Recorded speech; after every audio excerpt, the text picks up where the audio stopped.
Merci bien. Merci à tous de votre présence avec nous ce soir. Merci au Grémo de nous accueillir.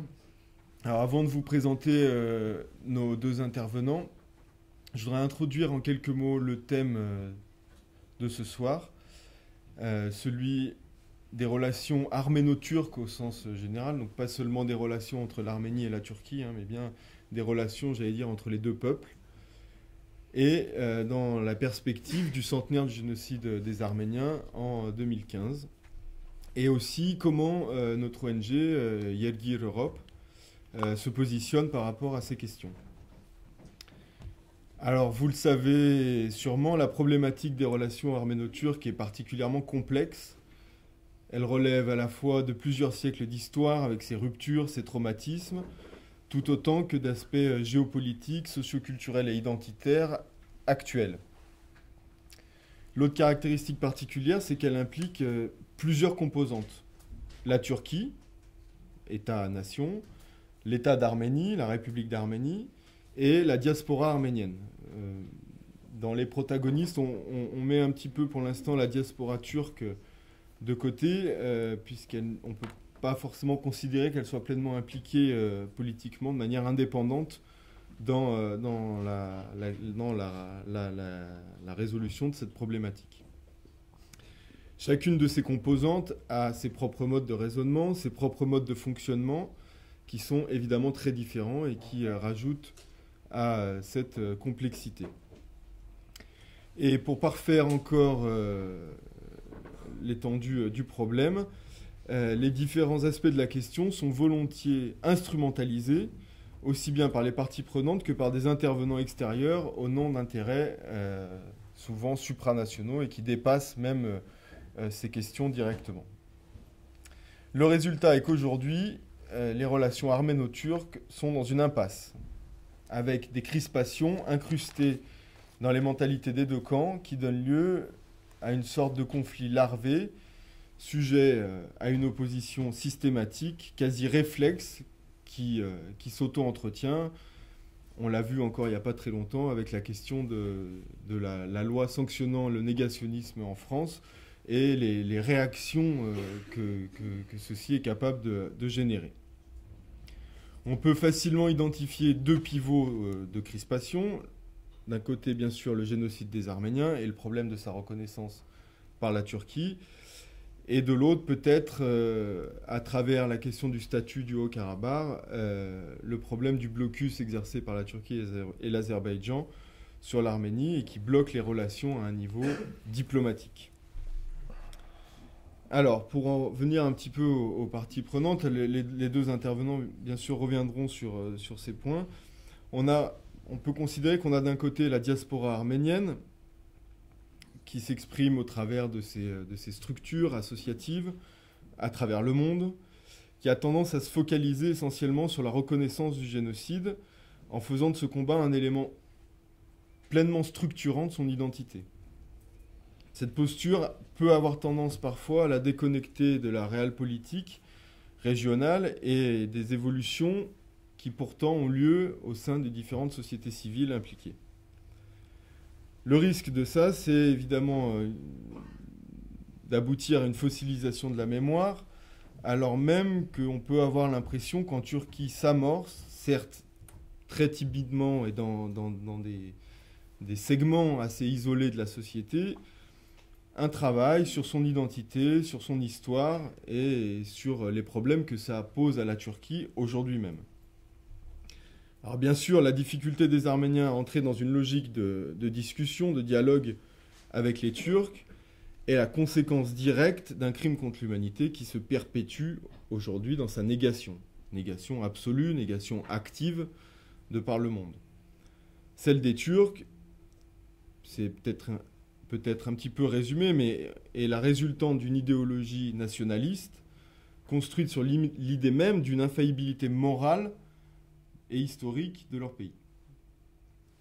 Voilà, ceci étant dit, il faut maintenant essayer de travailler à faire évoluer les mentalités pour déplacer ces lignes de fracture.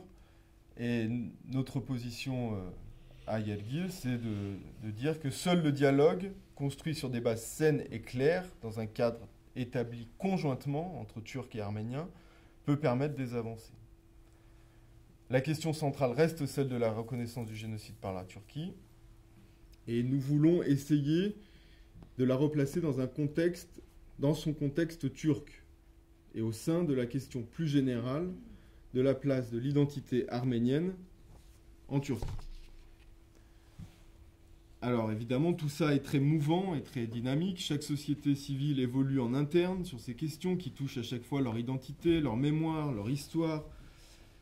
Mais l'impression qu'on retire de plusieurs voyages, avec beaucoup de rencontres, avec différents acteurs de la société civile turque, de la société civile arménienne, c'est que les deux évoluent globalement dans la méconnaissance l'une de l'autre.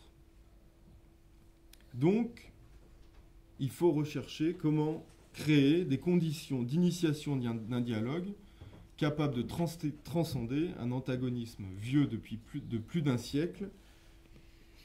Voilà le cœur de notre approche. Nous voulons pour ça impliquer les bonnes volontés, pour décortiquer les nœuds du blocage, essayer d'identifier les ressorts des crispations et, avec le dialogue, proposer des solutions.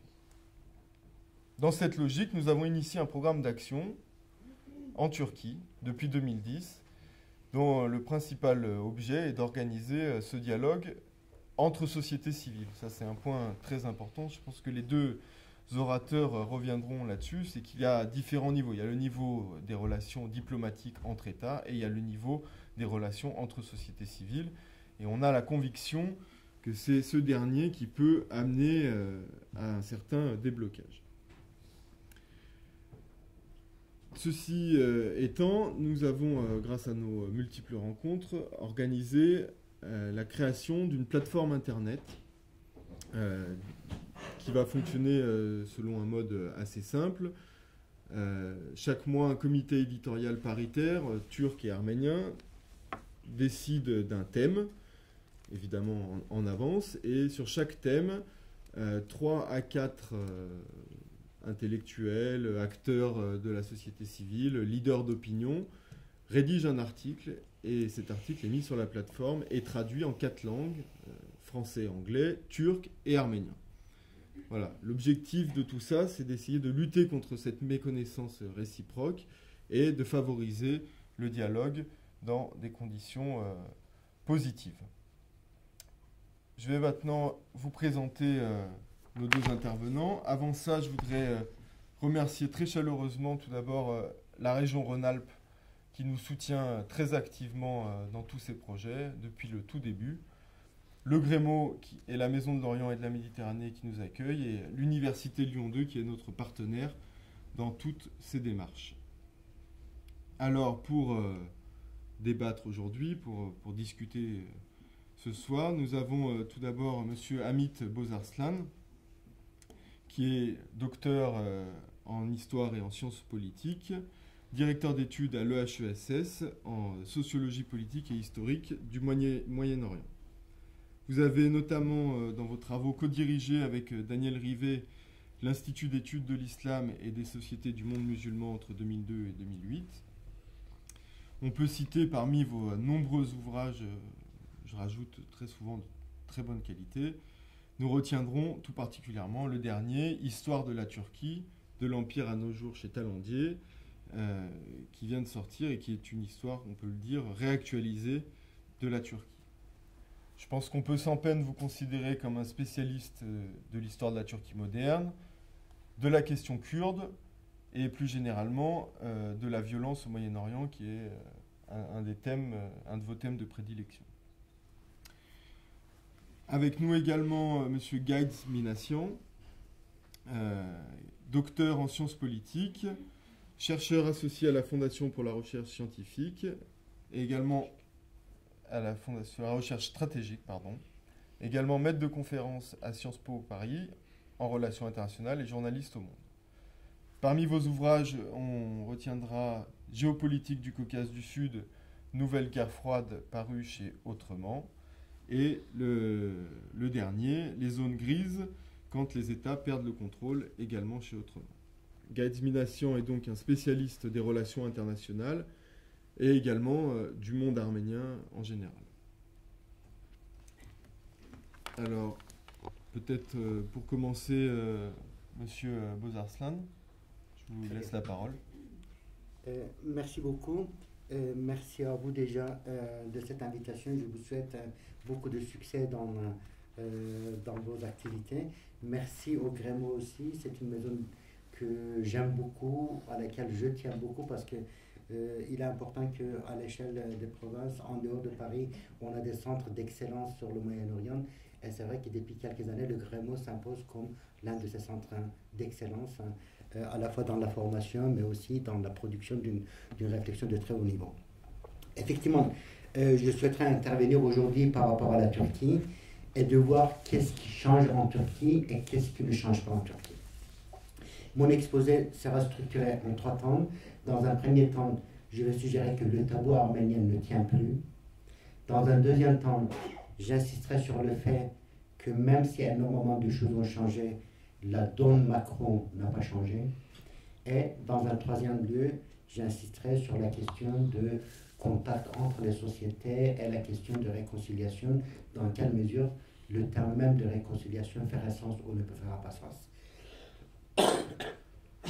Concernant le premier point, je dirais qu'aujourd'hui, il n'y a plus de tabou arménien en Turquie. Il y a une vingtaine d'années encore, il n'y avait qu'un discours unique qui était produit par l'État, un discours unique qui finalement trouvait ses origines dans le Congrès Union et Progrès de 1916 et qui expliquait la tragédie de 1915 comme une juste punition que le gouvernement turc aurait entreprise à l'égard du peuple arménien défini dans son totalité comme un peuple traître. Ce discours unioniste et kémaliste, aujourd'hui, c'est très largement essoufflé. Ne fait pas, c'est un discours qui ne fait plus sens. Ce discours ne fait pas sens, mais je crois que le discours officiel qui était en vigueur encore il y a 10 ou 20 ans, sur pas mal d'autres questions en Turquie, ne fait plus sens. Il y a encore 20 ans, officiellement, les Kurdes n'existaient pas. La question kurde n'existait pas. Ce qui se passait au Kurdistan, c'était juste une question de terrorisme. Or, aujourd'hui, y compris les militaires, sont d'accord pour dire que non seulement les Kurdes existent, mais que la question kurde est une question centrale à l'échelle de la Turquie.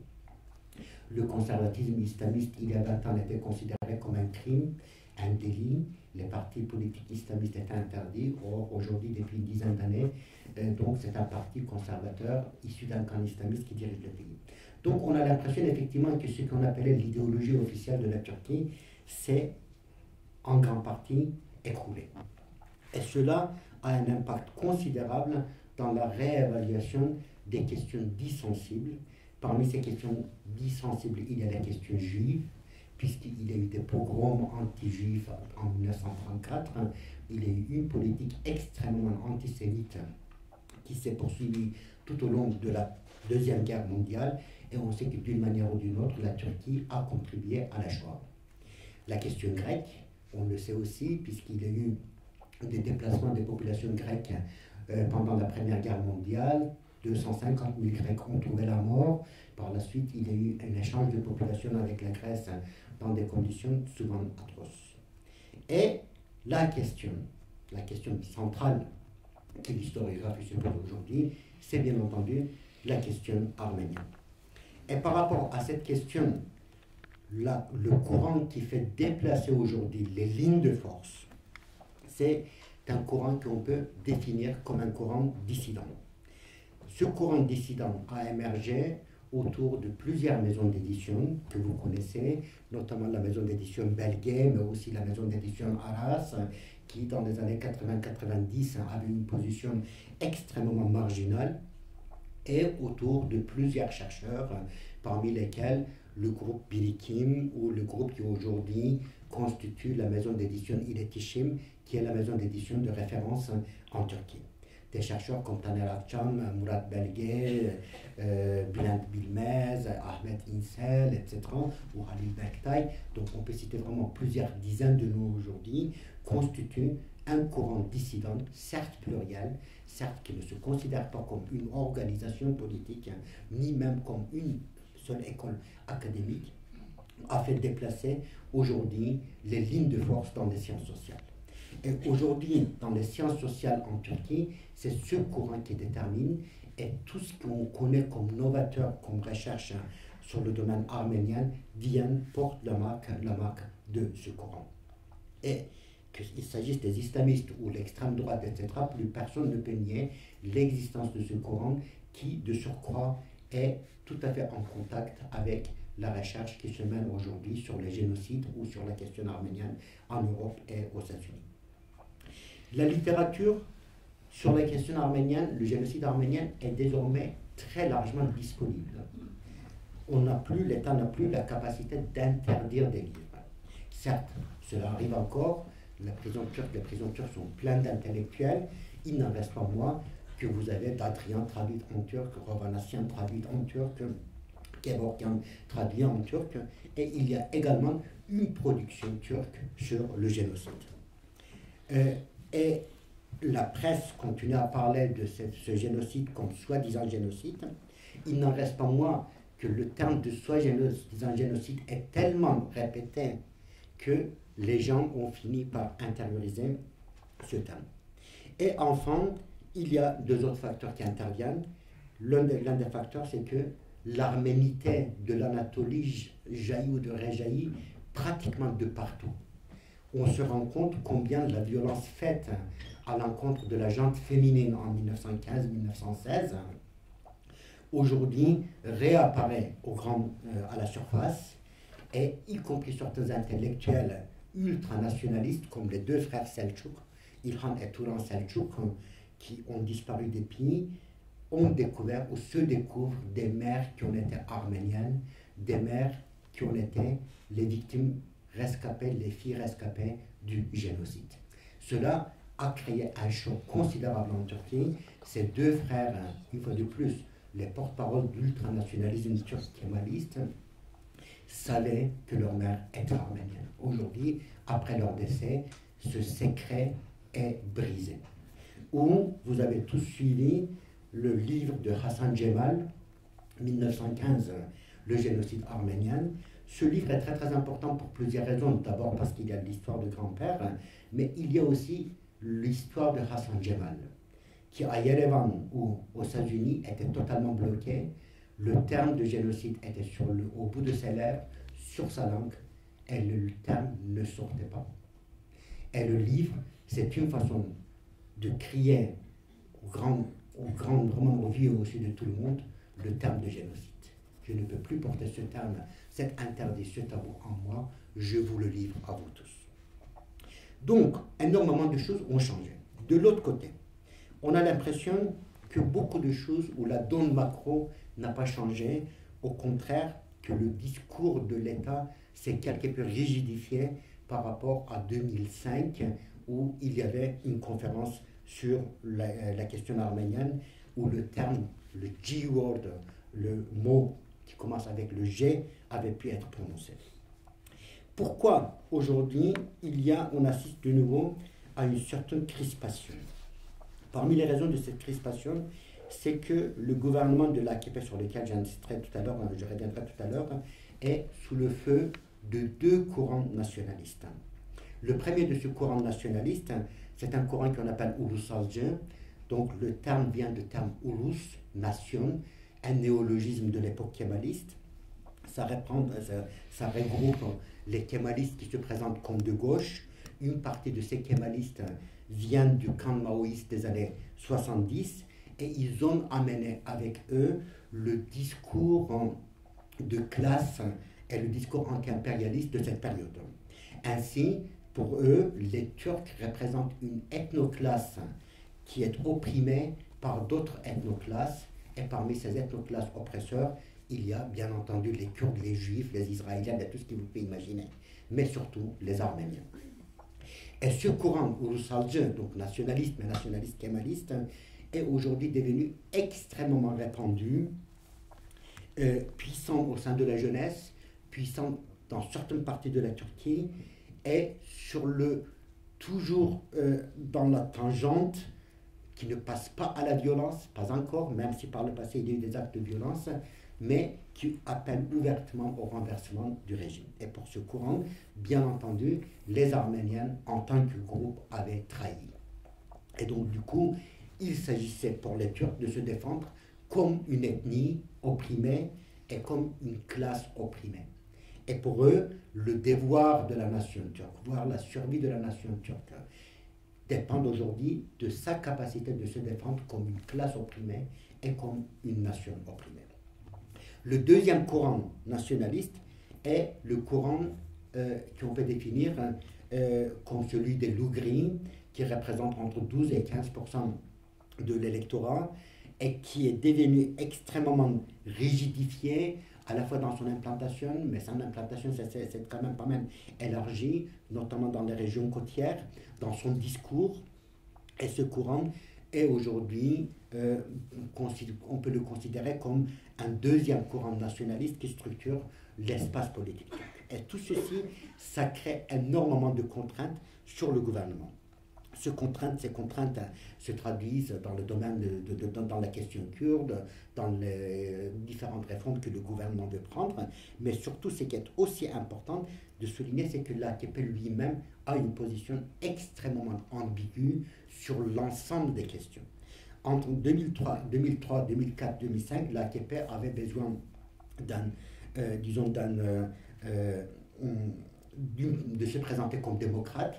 À cette période-là, l'AKP avait obtenu le soutien des intellectuels de gauche, donc en gros les intellectuels que j'ai cités dans la première partie de mon discours. Mais de l'autre côté, il y a toujours un continuum sociologique entre l'AKP et le nationalisme turc. L'AKP joue sur cette ambiguïté. L'AKP est capable, bien entendu, de reconnaître la question kurde, par exemple, sur laquelle je reviendrai, mais pas du tout sur la question arménienne, parce que l'AKP n'est pas du tout en mesure de remettre en cause l'islamité de la Turquie. Or, qui dit l'islamité de la Turquie dit aussi l'islamisation de la Turquie. Reconnaître 1915 et les crimes qui se sont poursuivis par la suite en 1900 jusqu'à 1923, ça signifie de reconnaître que la Turquie, en tant qu'État musulman, a été fondée par l'élimination de 20% de sa population. 20% de la population de la Turquie, selon les chiffres officiels ottomans, était chrétienne à l'époque. Et l'AKP n'est absolument pas en mesure aujourd'hui de faire ce pas. Et contre ce double nationalisme, ce que l'AKP cherche, c'est d'essayer de se protéger autant que possible en se repliant sur un discours nationaliste. Sur un discours nationaliste qui consiste en gros, nationaliste mais aussi islamiste, qui consiste en gros à dire que, vous l'avez mentionné, que l'histoire turque est noble, que dans cette histoire turque, il n'y a pas de tache noire.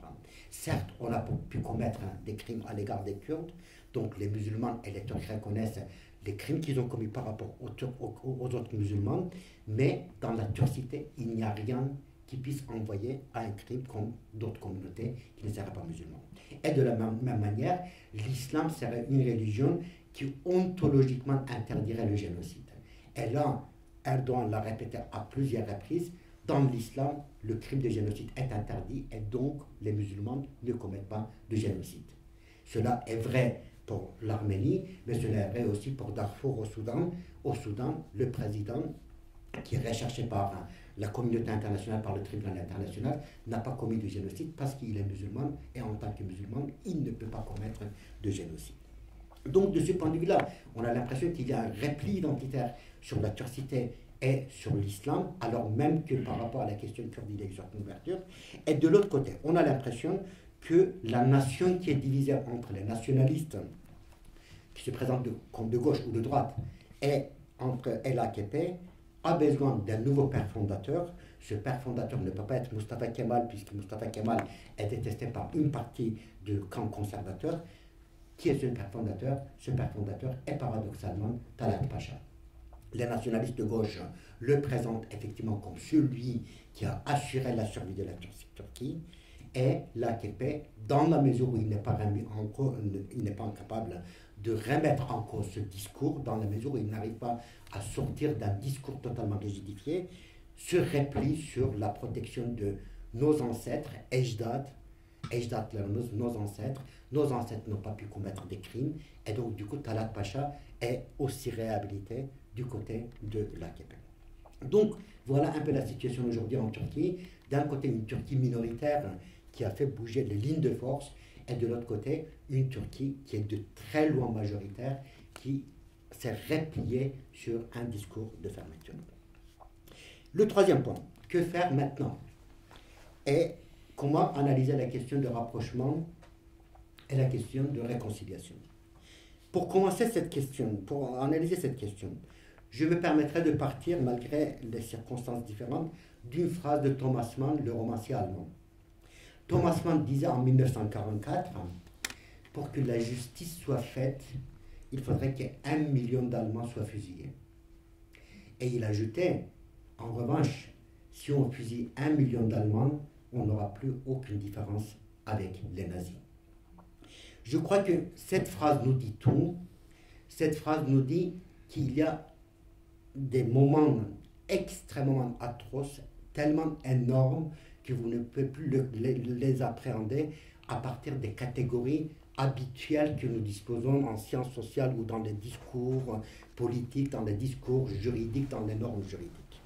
Je crois qu'on ne peut absolument pas avancer dans le dossier tant que la Turquie n'a pas reconnu l'énormité de 1915. Et cette reconnaissance signifie tout simplement, il n'y a pas de 36 voix, signifie tout simplement ce que les Allemands ont fait. Et les Allemands, ils ont inscrit la Shoah dans l'identité nationale allemande. Autrement dit, l'Allemagne est une grande nation. De Gaulle l'a remarqué dans son discours en Allemagne. Et de l'autre côté, cette grande nation a aussi cette page qui s'appelle la Shoah. L'histoire allemande ne peut pas être inscrite ou écrite, si on oublie cette page. Et je crois qu'à la veille du 100e anniversaire de 1915, il faudrait qu'on soit extrêmement attentif à ce sujet-là. Il faut reconnaître l'énormité de cette chose. Dire cela signifie aussi qu'on n'est pas dans une problématique de réconciliation. En 1915, il n'y a pas eu une guerre civile dans l'Empire ottoman. On n'a pas eu deux forces qui disposeraient, disons, d'un poids symétrique et qui se trouveraient dans une situation d'équilibre et qui se livreraient à une violence exterminatrice. Cela n'est absolument pas vrai. La réconciliation peut se faire entre la République d'Arménie, éventuellement en tant qu'État, et l'Azerbaïdjan, qui se sont trouvés dans un conflit interétatique récent, mais on ne peut pas demander aux Arméniens de se réconcilier avec la Turquie. Ils peuvent pardonner à la Turquie, et quand je dis la Turquie, dans cela j'inclus Taner Akçanlapator, les Kurdes, les Turcs, les Alevis, les conservateurs, les progressistes, une très petite fraction a finalement résisté. Donc, au-delà de la réconciliation, il faudrait chercher effectivement la reconnaissance, mais avant même cette reconnaissance, je crois qu'il faudrait soutenir toute activité qui rapprocherait les deux sociétés. Et je crois que là, on a, en tant qu'intellectuel, mais aussi en tant que, disons, activiste, en tant qu'ONG, en tant que simple citoyen, on a énormément de choses à faire. Plus il y a des initiatives conjointes entre les Kurdes, les Turcs, les Arméniens, plus il y a le déplacement, plus il y a des espaces de dialogue, plus il y a des plateformes de discussion, plus je crois que cette frontière qui sépare les deux sociétés se fragilisera. Et la fragilisation de ces deux frontières est un investissement sur l'avenir. Quel avenir? Je n'en sais rien, 2015, 2025, 2050, mais c'est un investissement extrêmement important sur l'avenir. Et de ce point de vue-là, je vous félicite de l'initiative que vous avez entreprise.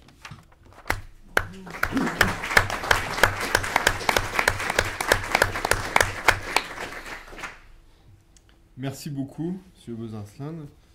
Ça permet de parfaitement situer les choses, le cadre du problème.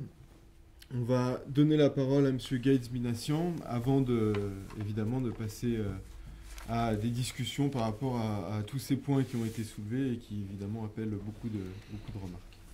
Merci Van, bonsoir à tous et à toutes. Merci Monsieur Trabelsi pour nous recevoir dans ce bel endroit, ce bel établissement. Merci à Armen, merci à l'organisation IRGIL Europe de nous inviter et de favoriser le débat libre et transparent, puisque en plus on va être filmé en direct, donc voilà. Donc c'est interactif. Donc moi je voudrais évoquer la question turco-arménienne selon 3 points. Le premier point, qui est la bonne transition avec ce que vient de faire admirablement Hamid, ce serait l'intitulé Rupture impossible entre Turcs et Arméniens, mais normalisation improbable. Le deuxième point serait sur les ressorts de la complexité du turco-arménienne. Et puis le troisième point, ce sera le tournant 2015. Si tournant il y a, mais a priori il y en aurait un, au moins au niveau des chiffres. Alors, pour la première partie, sur la rupture impossible et la normalisation improbable, eh bien, pourquoi rupture impossible? Parce que nous sommes dans un monde d'interdépendance. Pas uniquement en tant que Français d'origine arménienne, ou Arménien d'Arménie, ou Turc de Turquie, ou Turc de diaspora, ou Français tout court, ou Américain, etc. Nous sommes tous dans un monde d'interdépendance.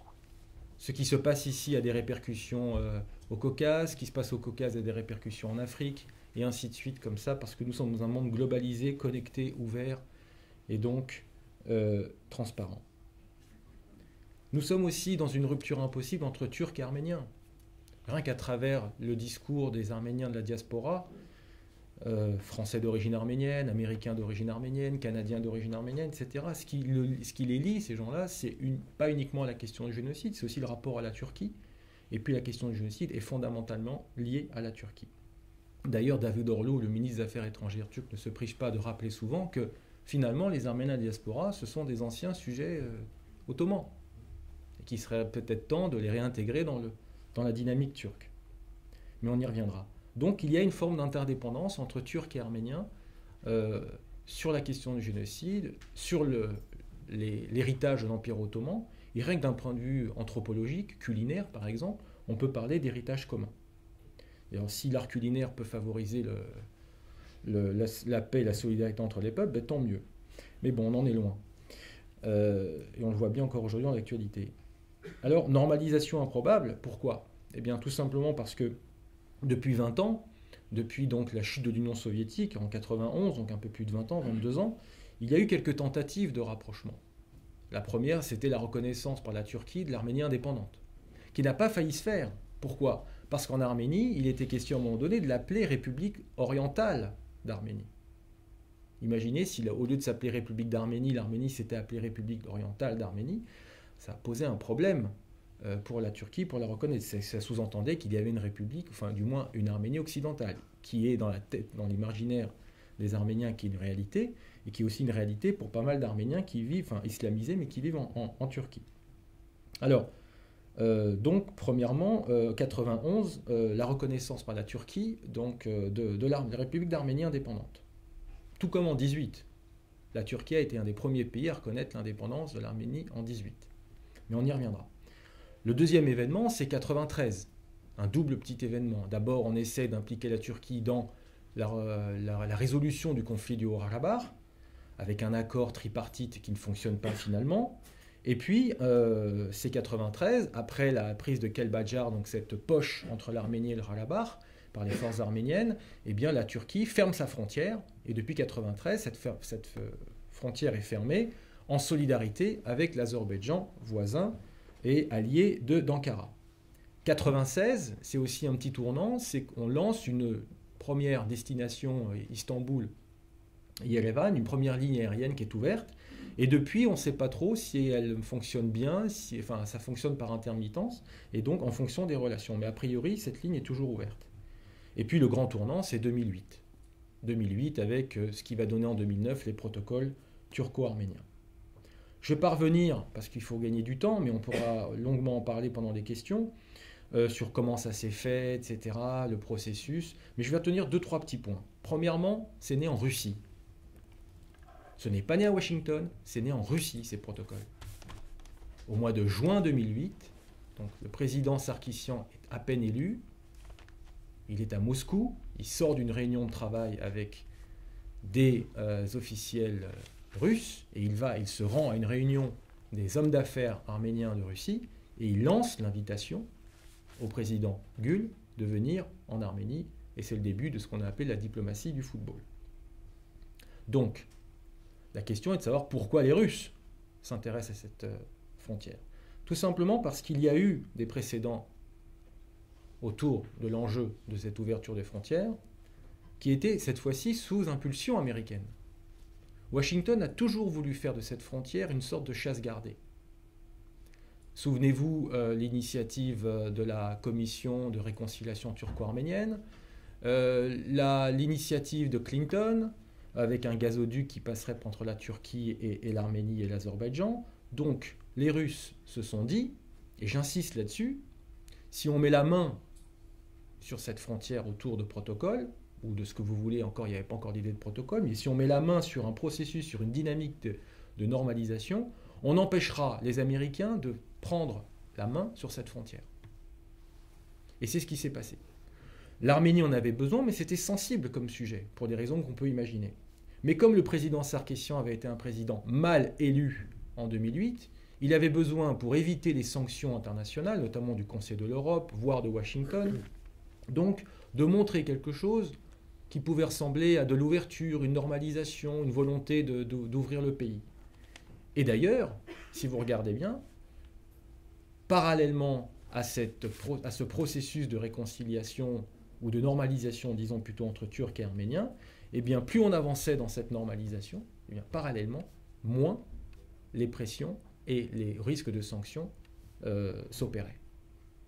Donc, ce qui voulait bien dire que finalement, Européens, Occidentaux ont décidé, Américains donc, ont décidé de calmer le jeu, d'éviter des sanctions contre l'Arménie en échange d'une percée stratégique, économique et politique sur cette question de la frontière. À cela, comme les Américains ont parfaitement compris que les Russes étaient à la manœuvre et que les Arméniens aussi avaient un intérêt politique, du moins pour le régime sarkissian, qui, entre petites parenthèses, pendant la campagne présidentielle de 2008, donc entre 2007 et 2008, pas une fois, je dis bien pas une fois, le candidat Premier ministre sortant, Serge Sarkissian, n'a évoqué la question de la normalisation avec la Turquie pendant la campagne. Pas une fois.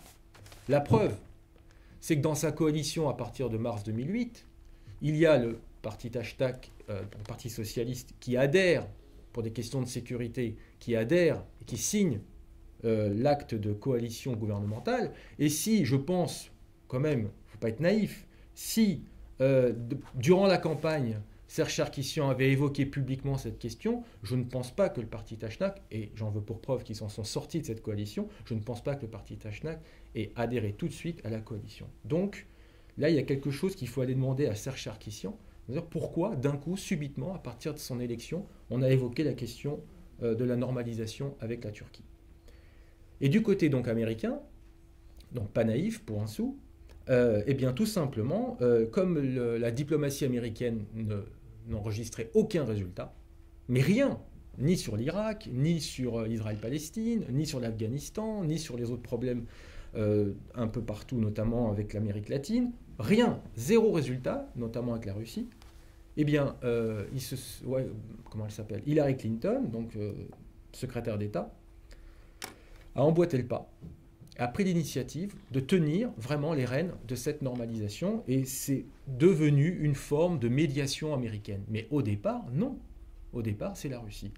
Et lorsque les protocoles ont été signés donc, en octobre 2009, vous avez autour de cette signature, donc vous avez le ministre des Affaires étrangères russe, Lavrov, vous avez le ministre des Affaires étrangères français, Kouchner, et vous avez la secrétaire d'État, donc Hillary Clinton.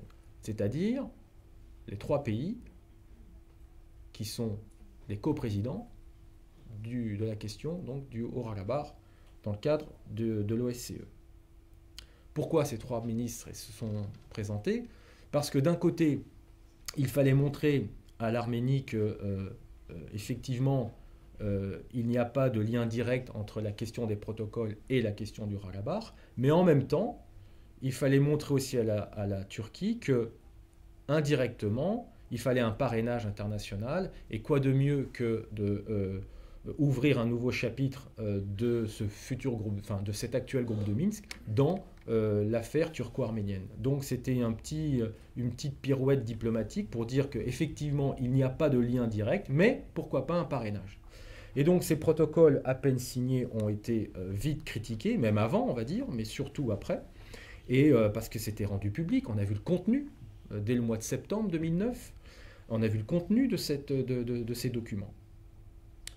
Et j'insiste sur 2 points par rapport à ces contenus. Il n'y a pas de violation du droit international autour de ces protocoles. C'est une aberration de dire ça, c'est une erreur majeure de dire qu'il y a une violation du droit international. Il n'y en a pas. Il n'y a pas non plus, et c'est peut-être le problème, et on voit très bien que c'est écrit à la russe, ce document, il n'y a pas de délai. Il n'y a pas de délai pour l'ouverture de cette frontière.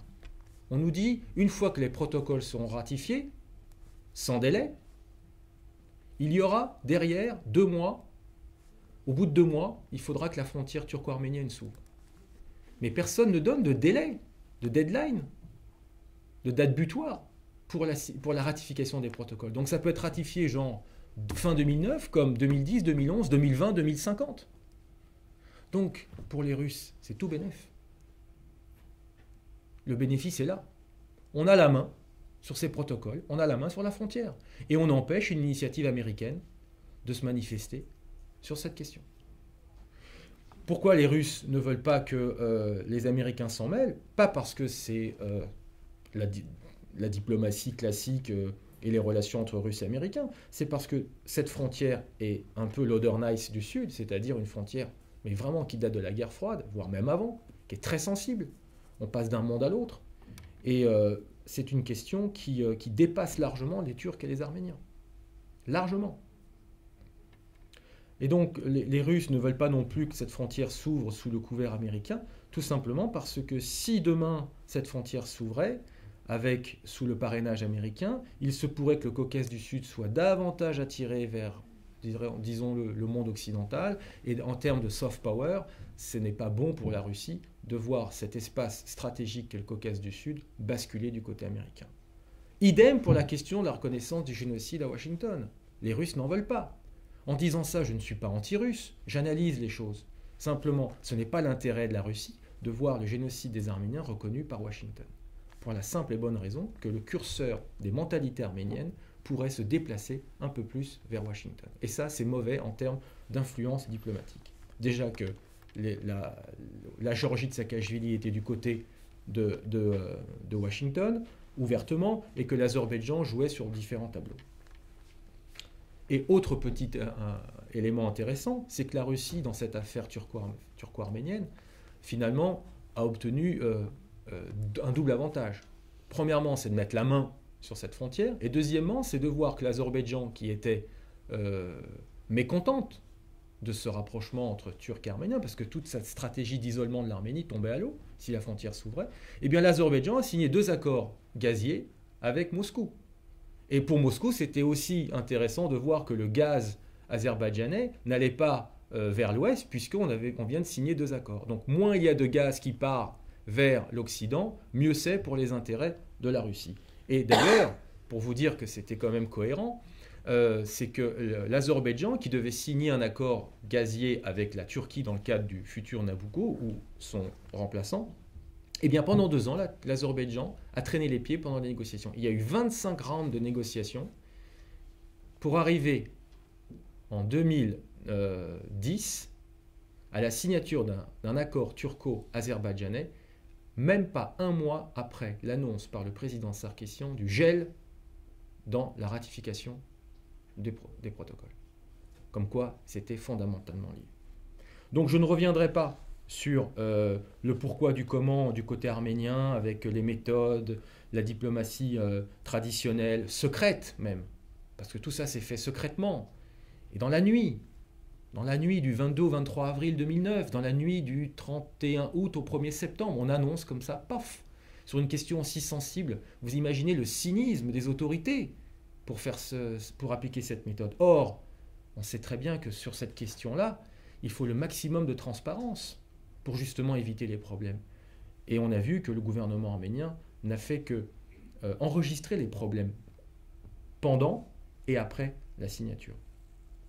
Mais ils sont assez malins. Ils avaient différents scénarios et ils s'en sortent finalement plutôt pas mal, puisque maintenant, tout le monde est d'accord pour dire que les protocoles eh bien, sont peut-être gelés et que la balle est dans le camp de la Turquie.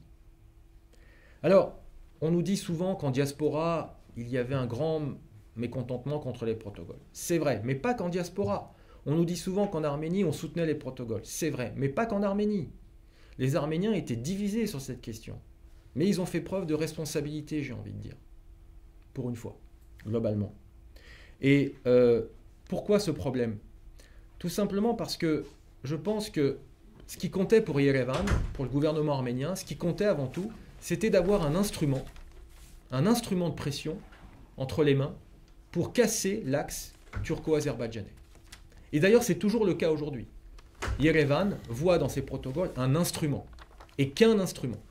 Or, les gens qui sont contre les protocoles, qu'ils soient en Arménie ou en diaspora, ne s'intéressent pas à l'instrument, ils s'intéressent au contenu. Et le contenu pose problème pour ses opposants au protocole. Donc d'un côté, il y a ceux qui brandissent l'instrument comme un moyen de pression, et il y a ceux qui disent non, c'est le contenu qui compte. Et donc là, il y a un véritable problème, mais qui a été vite résorbé, finalement, mais qui peut ressortir, parce que gelé ne veut pas dire caduc ou enterré, c'est juste gelé, ça peut ressortir. Donc un véritable problème de perception de la relation à la Turquie. Pas uniquement pour les questions de génocide, mais aussi, pour le deuxième point, j'y viens, sur les ressorts de la complexité turco-arménienne. Je vais aller très vite, parce que je pense qu'il faut favoriser le débat. Aucun travail sérieux n'a été mené sur cette question turco-arménienne. Il faut attendre 2013 pour avoir un premier ouvrage signé Laure Marchand et Guillaume Perrier sur la question la Turquie et le fantôme arménien. Avant, rien. Je parle de cette question, je ne parle pas des travaux de très haute qualité, notamment de Hamid Bozarslan ou de Vincent Duclerc, mais je parle de la question turco-arménienne. Rien n'a été fait.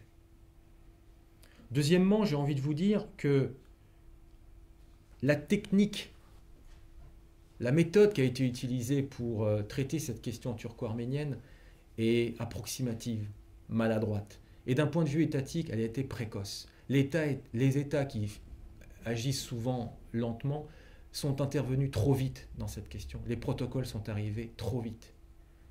Hamid l'a dit, 2005, un colloque à l'université en Turquie. Premier colloque, 2005, 2008, les protocoles. Les sociétés ne se connaissent pas, les sociétés ne sont pas prêtes à intégrer, à intérioriser cette question. Et 3 ans après, un début du tabou qui est en train de tomber à Ankara, on nous met des protocoles entre les mains. Si on voulait torpiller le processus de normalisation turco-arménienne, il n'y avait pas meilleure solution que de mettre ces protocoles vite en place. Et aujourd'hui, on a quoi? On a un gel. On a une incompréhension. On a même une grande nervosité, des fortes crispations. Donc, tant qu'on n'aura pas une approche socio-historique du traitement scientifique de cette question, on n'avancera à rien. On ne peut pas arriver dans cette question turco-arménienne qui est hyper sensible en disant on va me faire ceci, on va faire cela. Vous savez, un peu comme un jeu ou comme font certains think tanks, comme International Crisis Group, qui arrive, qui dit voilà, recommandation, il faut faire ci, il faut faire ci, il faut faire ça. Et les sociétés, et les peuples, et les mémoires des peuples, et les identités, on en fait quoi? On met tout ça à la poubelle parce qu'il faut que ça rentre dans le cadre. Donc tant qu'on aura cette technique-là, on n'avancera pas. Je viendrai sur 2-3 petits points importants. Pour les Arméniens, la question du génocide est une question à la fois morale, politique, sociale, mais c'est surtout une question internationale. Comme la question, et là on se situe dans la tradition, je dirais, de la perception de la question arménienne, c'est-à-dire des traités de San Stefano de Berlin à aujourd'hui, la question arménienne est une question internationale et elle doit le rester. Donc, ça se traduit par une mise à l'agenda de la question des lois, que ce soit en France, aux États-Unis, là récemment, un nouveau texte a été introduit à la Chambre des représentants, il faut le savoir. Il y a en France un projet alors on ne sait pas trop exactement quand ça va être présenté, mais apparemment le président François Hollande a la volonté d'aller jusqu'au bout. Il y a d'autres pays, d'autres gouvernements qui légifèrent aussi sur la question du génocide, notamment en Australie, on l'a vu, où l'un des principaux États fédérés vient de légiférer, d'adopter une résolution qui reconnaît à nouveau le génocide des Arméniens et des Assyro-Chaldéens, etc. On verra le contexte pourquoi. Donc il y a une volonté d'internationaliser la question arménienne. Parce que quelque part, ils n'ont pas d'autres moyens face à un État qui utilise le négationnisme comme un axe de sa diplomatie. Il y a un problème de ressources, il y a un problème de débouchés. Que faire ? Bien sûr, il ne faudrait pas que tous les États prolifèrent en termes de lois sur l'histoire. Tout le monde est d'accord pour dire ça. Mais que faire face à un négationnisme d'État ? Qu'on me donne une réponse. Qu'on ne me dise pas, comme certains le disent, que, par exemple, il faut faire ça comme les Français et les Allemands. Mais c'est totalement stupide de dire ça. Il n'y avait pas d'État arménien à l'époque, c'était des sujets ottomans. Alors on nous dit il faut laisser le temps à la Turquie. Mais ces mêmes gens qui disent qu'il faut laisser le temps à la Turquie veulent que la Chine devienne une démocratie tout de suite et qu'on prenne des sanctions tout de suite. Alors pourquoi deux poids, deux mesures ? Et puis je vais attendre quoi ? Ou on va attendre quoi ? Que les Arméniens vont attendre quoi ? Que un par un, les Turcs reconnaissent le génocide ? On est reparti encore pour 100 ans ? Et je reviendrai aussi sur le tournant dans la troisième partie.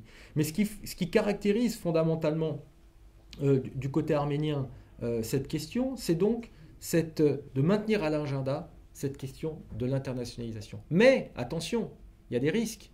Le risque, c'est quoi ? C'est d'être instrumentalisé. C'est que la question arménienne devienne un instrument de pression sur Ankara. Et ce qui est le cas. Donc Washington a peut-être peu d'intérêt à reconnaître le génocide des Arméniens. Pourquoi ? Mais quoi de mieux que moyen de pression sur Ankara ?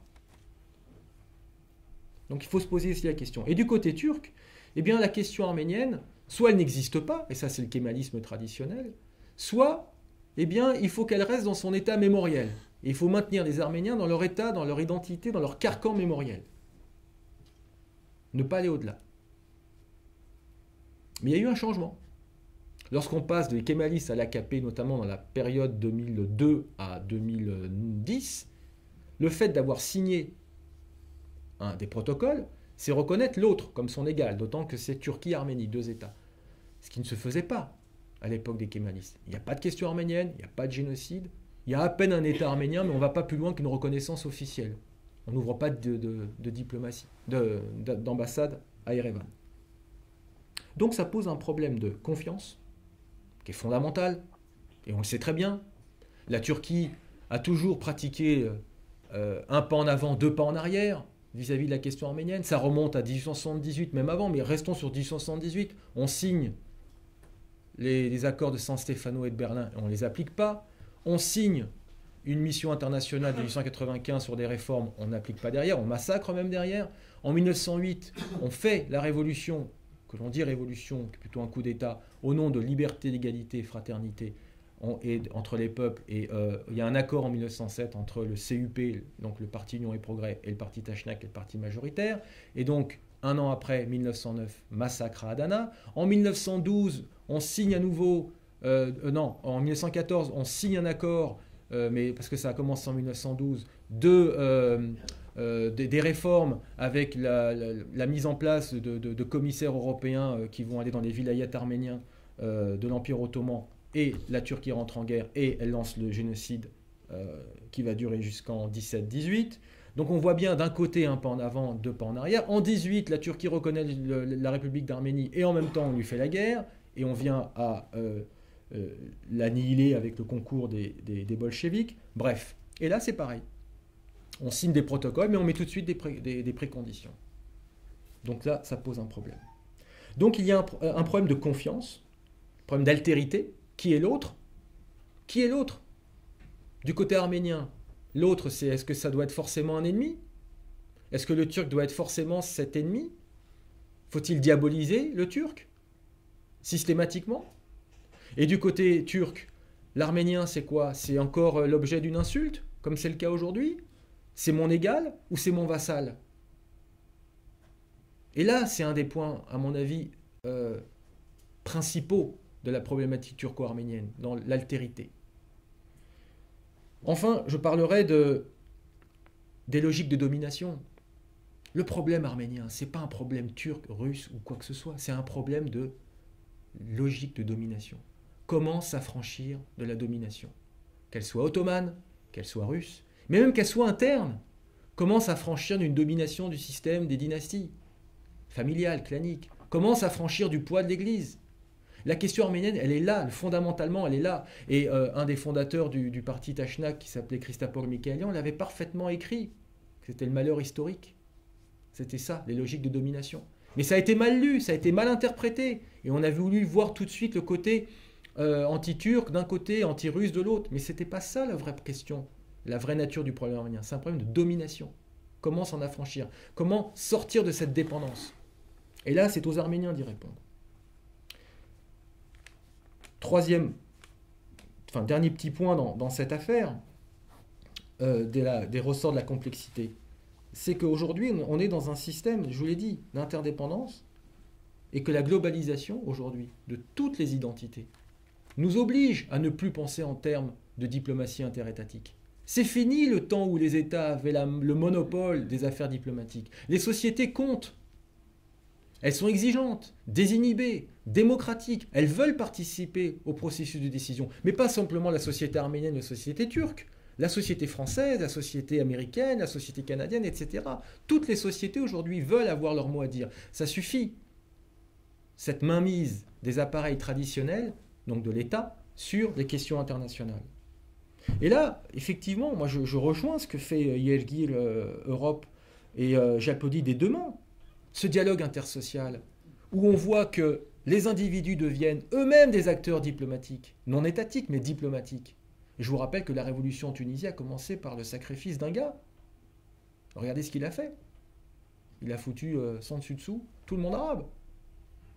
Un individu, c'était pas un militaire, c'était pas un agent diplomatique, c'était un individu, un simple citoyen tunisien. Alors je n'appelle pas à ce que tout le monde fasse la même chose, c'est pas ça ce que je veux dire. Ce que je veux dire, c'est que chaque individu dans chaque société a son mot à dire.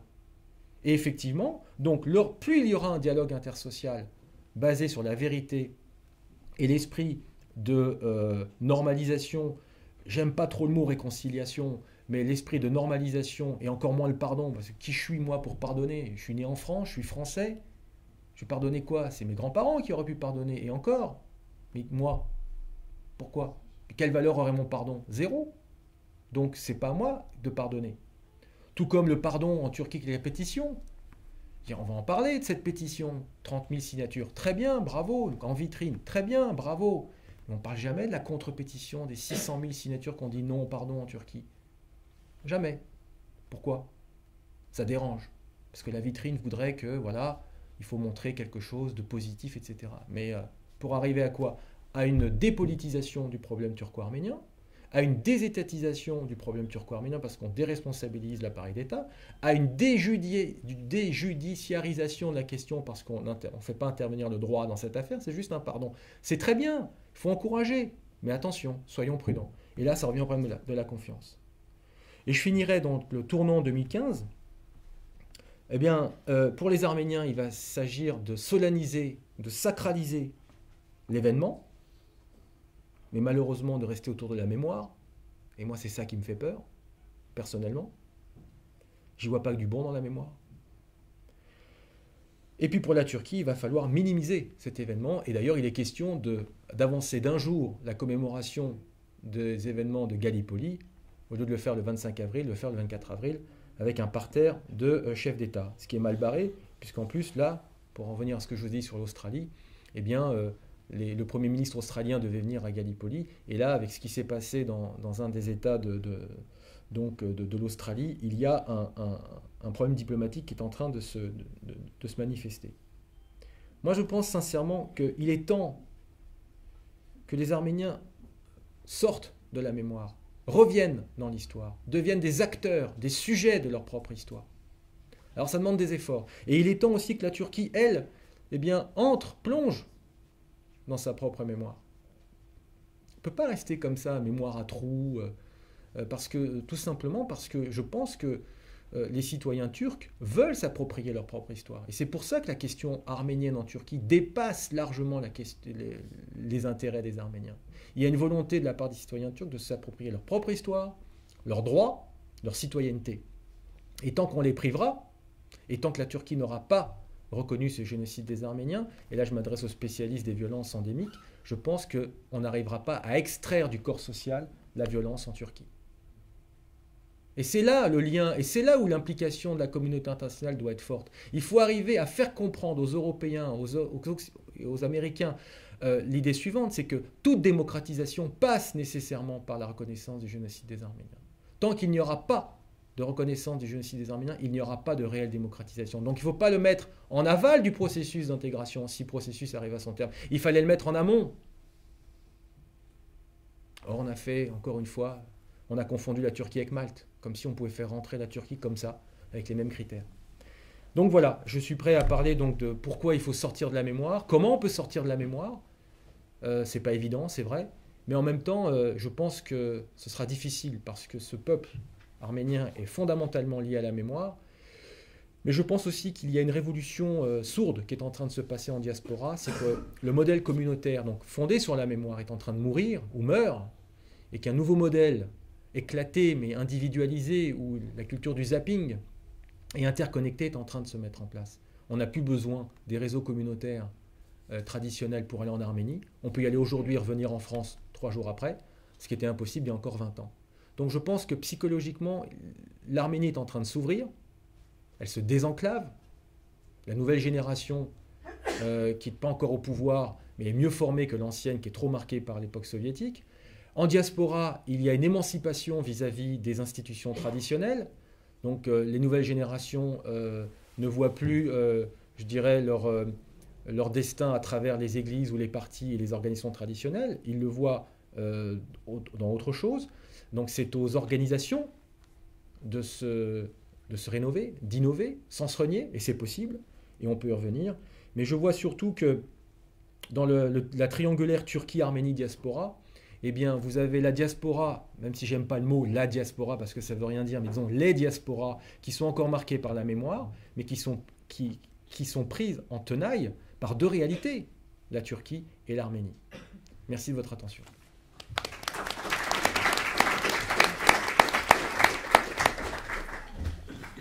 Merci beaucoup, M. Minassian. Merci à tous les deux pour la richesse de vos interventions. On comprend bien, là, après ces 2 présentations, le paysage de toutes les dimensions du problème, la complexité de la chose. Alors, d'un côté, en Turquie, à la fois la double constituante, hein, d'un côté un mouvement social, intellectuel essentiellement, qu'on pourrait qualifier de progressiste, et puis de l'autre, le socle de l'ossature de la nation turque, et avec ce mouvement d'islamisation en ce moment. Et puis sur un plan un peu plus international, comment du côté de l'Arménie, on a peut-être on peut dire un manque de liberté de l'État arménien au niveau international sur ces questions, et une diaspora qui vit la question du génocide arménien comme une question parfaitement internationale. Alors, bon, il y a évidemment énormément de sujets. J'ai envie de revenir sur une chose, peut-être plutôt la fin de votre présentation. Vous avez parlé, vous avez expliqué et parfaitement démontré que, in fine, tout ça passera par la reconnaissance de l'énormité de 1915 par la Turquie. Alors, est-ce que dans le chemin vers cette reconnaissance, la question elle est un peu multiple, hein, je vous dis tout, puis vous traiterez dans l'ordre que vous voudrez. Est-ce que dans le chemin vers cette reconnaissance, la question des réparations est un obstacle majeur, ou est-ce qu'on n'en est encore pas là du côté des Turcs? Est-ce que ce blocage de la faille ontologique est vraiment insurmontable? La question annexe, c'est est-ce qu'à un moment donné, ce mouvement intellectuel dissident ne peut pas devenir une force politique à l'intérieur de la Turquie? Et enfin, et là c'est peut-être plus au niveau des relations internationales, vous avez bien expliqué que le passage vers cette reconnaissance de l'énormité de 1915 faisait accéder la Turquie à un statut de grande nation. Est-ce que c'est finalement ça aujourd'hui qui est réellement est en question pour l'entrée de la Turquie dans l'Union européenne? Peut-être Monsieur Bozarsan. Oui, je ne suis pas en mesure de parler effectivement de la question des réparations sur lesquelles je n'ai jamais travaillé. Une chose est certaine, lisez la préface de Taner Akçam au livre de Guillaume Perrier, Laure Marshall, donc La Turquie et le fantôme arménien. Et effectivement, Taner Akçam, lorsqu'il a commencé à travailler sur la question du génocide et sur la négation, donc il pensait que tout ceci c'était une histoire de peur.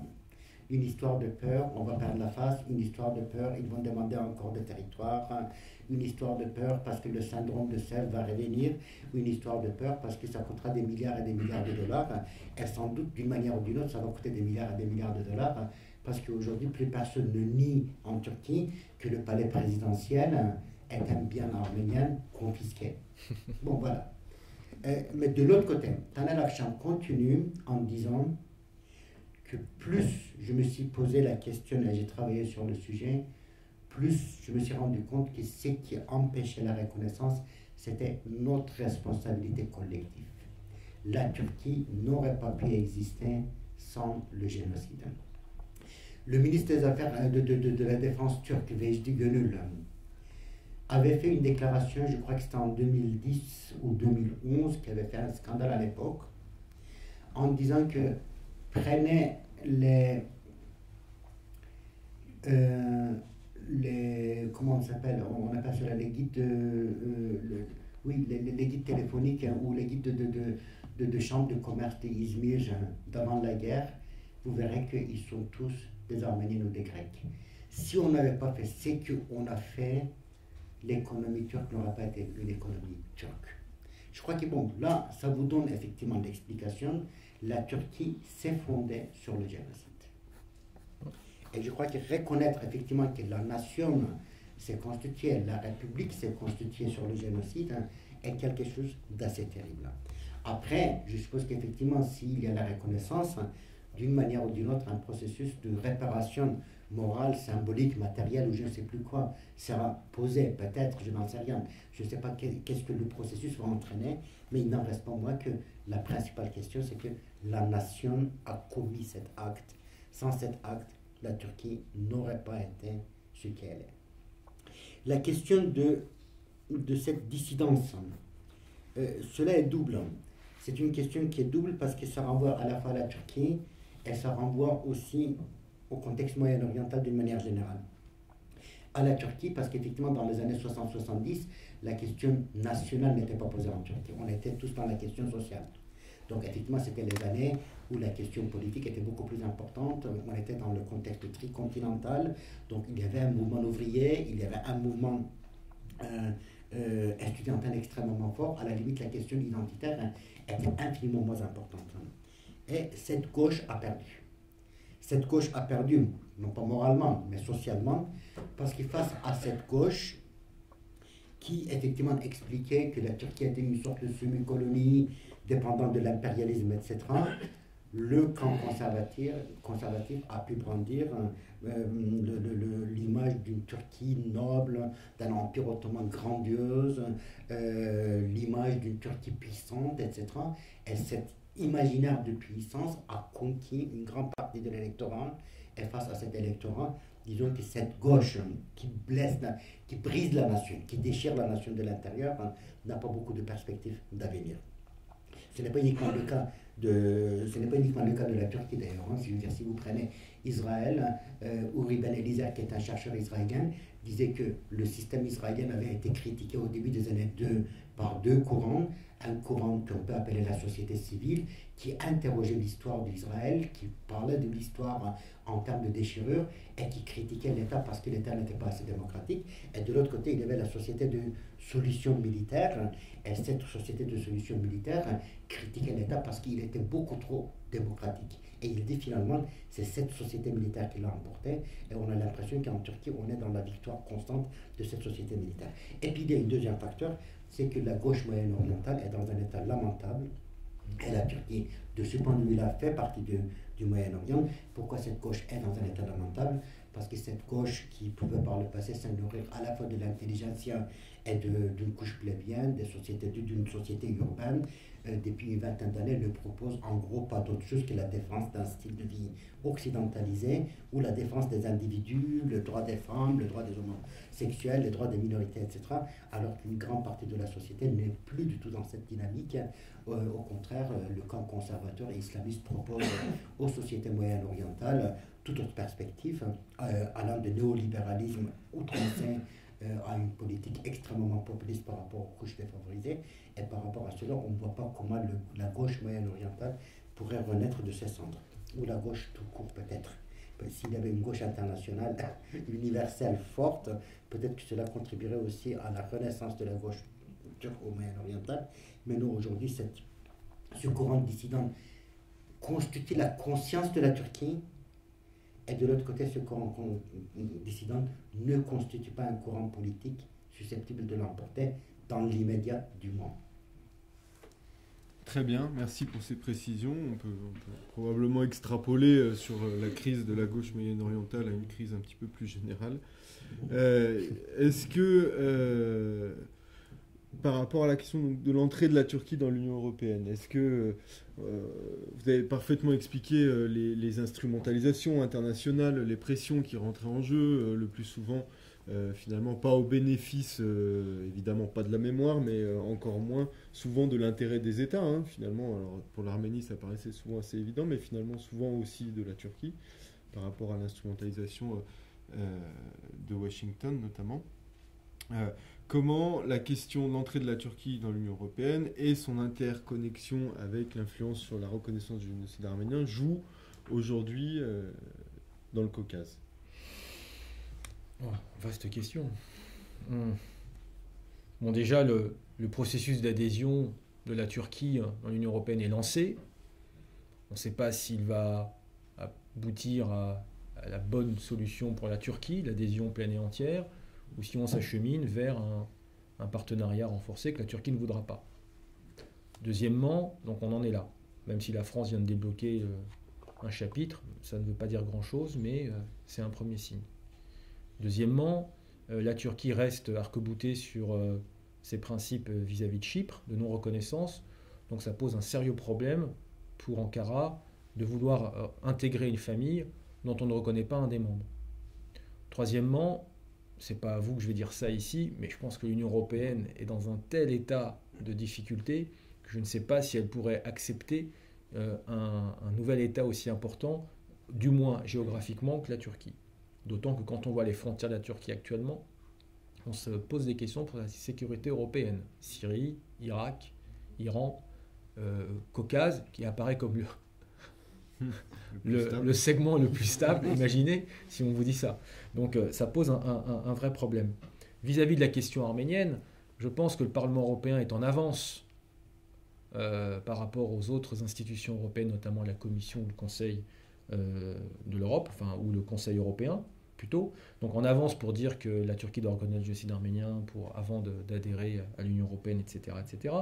Mais il y a des gens qui sont convaincus de cette condition. Et puis il y a ceux qui instrumentalisent la question arménienne parce qu'ils ne peuvent pas dire directement qu'ils sont contre l'entrée de la Turquie dans l'Union européenne, mais on brandit la question du génocide comme un moyen d'empêcher la Turquie de rentrer dans l'Union, d'autant qu'on se dit finalement on peut d'autant plus être pour la reconnaissance du génocide arménien qu'on sait très bien que la Turquie ne reconnaîtra jamais, donc ça veut dire qu'elle ne pourra pas rentrer dans l'Union européenne. Donc il y a une instrumentalisation qui est assez malsaine finalement. Mais il y a plus loin que ça. Est-ce que la Turquie aujourd'hui a envie de rentrer dans l'Union européenne? Apparemment, oui, officiellement. Gül l'a dit, Bajis l'a dit, le ministre des Affaires chargé des Affaires européennes, qui vient de dire non seulement on veut y rentrer, mais on veut même tenir un rôle de leadership. Pour le couple franco-allemand, ça pose un sérieux problème. Mais même plus que ça, est-ce que la Turquie a vraiment envie d'y rentrer? Alors je vous ai dit officiellement oui, mais la Turquie aujourd'hui est un marché émergent. C'est plus la Turquie d'il y a 20 ans. Et quand elle voit dans la situation dans laquelle se trouvent les pays de l'Union européenne, voire même l'Union européenne tout court, elle peut se poser des questions. N'a-t-elle pas intérêt à regarder plutôt du côté de la Chine, de la Russie, voire de l'Iran, voire d'autres pôles comme ça dans le monde? Et puis, il y a la question de l'éthique. Hamid en a parlé à propos de Erdogan et la question du génocide, de l'islam, etc. Mais il y a actuellement une bataille en ce qui concerne les normes internationales. Lorsque Erdogan dit Ouïghour génocide, Gaza génocide, qu'est-ce qu'il veut dire finalement? Il voudrait dire qu'il y a une autre définition que celle de 1948 pour définir le concept de génocide. Donc ça voudrait dire qu'on remet en question ce qui caractérise un génocide, la déclaration de 1948, la convention, pour proposer quelque chose d'autre. Et tant que la Turquie jouera sur une éthique différente que de l'éthique européenne qui s'est universalisée, eh bien on aura ce problème, ce décalage. Et pas uniquement sur la question du qu'est-ce qu'un génocide, mais qu'est-ce qu'un droit de l'homme. Regardez l'intervention en Libye ou l'intervention en Syrie qui n'a pas eu lieu en Syrie. Sur quoi se fonder pour intervenir? On se fonde sur des valeurs. On se fonde sur la sécurité physique d'une population qui est menacée. Donc on tient compte de la protection de l'intégrité physique des gens. Eh bien, d'autres pays ne veulent pas intervenir parce qu'ils considèrent qu'il n'y a pas d'atteinte aux droits de l'homme, parce que ce n'est pas le moment, etc., etc. Donc nous, occidentaux, on veut intervenir parce que les droits de l'homme sont menacés. Notamment à Benghazi, en Libye, c'était l'argument principal, et en Syrie, parce qu'il fallait mettre fin au massacre, au bain de sang. Et on voit bien que ces normes internationales sont contestées. Par qui? Par des émergents. La Russie, la Turquie, la Chine, le Brésil, l'Afrique du Sud, qui disent non à toute intervention, comme un retour à une forme de souveraineté la plus classique. Donc là, il y a un vrai problème qui se pose d'éthique, de philosophie des relations internationales. Et ça va être de plus en plus comme ça. Donc, dernier petit point, pas uniquement d'un point de vue juridique, mais d'un point de vue des sciences sociales, et là je pense que Hamid ne sera pas en désaccord avec moi, il y a une nouvelle école de pensée qui gagne un petit peu l'ensemble du monde, qu'on appelle l'école de l'histoire connectée, qui n'est pas encore homogène, mais l'histoire connectée, l'histoire globale, c'est quoi? C'est de dire en gros, vous occidentaux, vous n'avez plus la main, vous ne détenez plus la plume pour écrire l'histoire du monde. L'histoire ne devient plus une histoire de domination de l'Occident sur le reste du monde, mais ça devient une histoire connectée, une histoire d'égalité, une conversation et pas une domination. Et donc la Turquie s'inscrit à travers son histoire dans cette question, en disant que en 1915, beaucoup de Turcs sont morts autant que les Arméniens, en disant que nous aussi on a souffert, etc., etc. Mais encore une fois, je rappelle, il n'y avait pas de sujet, il n'y avait pas d'État arménien. L'État arménien est né en 18. Les sujets arméniens étaient des sujets ottomans.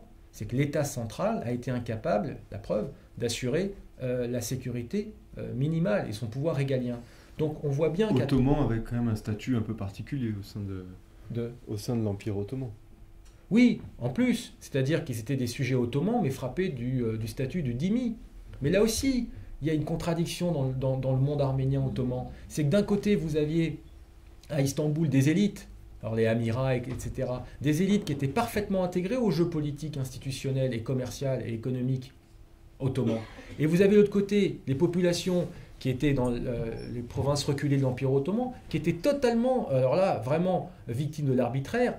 En gros, si je peux me faire une petite comparaison, j'ai envie de dire que les vilayets, Erzurum, Van, Diyarbakir, enfin Van, Bitlis, etc., les vilayets, les 6 principaux vilayets à composante arménienne, c'est un peu les zones tribales du Pakistan. C'est la poubelle de l'Empire. Dès qu'il y avait une guerre où l'Empire ottoman était mêlé, en plus, il y avait un reflux de l'Empire ottoman, les populations musulmanes, il fallait les mettre quelque part, donc hop, on les envoyait dans les provinces reculées. Ça cassait la démographie et ça créait une promiscuité. D'où les relations tendues entre les nouvelles populations, les populations sédentarisées, etc. etc. Donc c'était en fait un état de système. Un système à Istanbul et un système dans les provinces reculées. Merci. Et peut-être, Monsieur Bozarslan, une réaction sur le vécu de cette question de l'entrée de la Turquie dans l'Union européenne au sein de la Turquie, par les Turcs. Je pense que par rapport à il y a une dizaine d'années, beaucoup de choses ont changé. Hein. Allez-y. D'accord. Non, je serai très très rapide. Hein. Je pense qu'effectivement, on voit comment dans certains cas, les lectures qu'on peut avoir d'un même phénomène sont très variées. En Europe, c'était quoi les termes de débat? Soit on ne peut pas prendre la Turquie parce que c'est un pays musulman, soit il faut prendre un pays, la Turquie, parce que c'est une puissance géostratégique très importante. Hein. Si vous prenez la Turquie, le débat de 2004-2005, c'était on va leur montrer que nous sommes civilisés, que nous sommes puissants. Donc, cette logique de compétition interne, cette lutte symbolique avec l'Europe, a été là et a été déterminante. L'idée, disons, vue d'Ankara d'intégrer l'Europe, c'était absolument pas d'intégrer un continent européen démocratique sur les bases de critères de Copenhague, etc. C'était infiniment plus de montrer à l'Europe que le temps de revanche pacifique, certes, était venu et qu'on va leur montrer, on va vous montrer que nous sommes européens, plus européens que vous, nous sommes puissants, plus puissants que vous, et nous sommes civilisés, plus civilisés que vous. Merci.